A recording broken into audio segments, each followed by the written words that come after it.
మునుపటి కంటే అధికమైన మేలు నేను మీకు చేస్తాను అని దేవుడు వాగ్దానం చేస్తున్నాడు. అయితే ప్రియులారా, ఆ అధికమైనటువంటి మేలును పొందుకునే అర్హత మనకు ఉండాలి.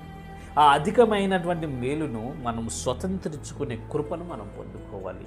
మన యథార్థమైన స్థితి, యథార్థవంతులముగా దేవుని ఎదుట ఉండగలిగితే బలహీనతలు ఉంటాయి. శరీరంలో నివసిస్తున్న ప్రతి మనిషి బలహీనుడే. ఏదో ఒక అపరాధంలోనూ పాపంలోనూ ఉంటూ ఉంటాడు.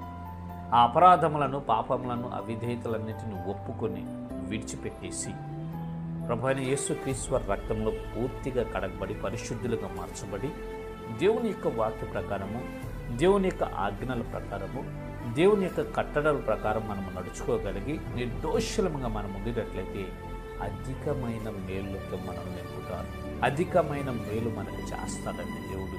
మనం మేలులు పొందుకోకుండా అధికమైన మేలు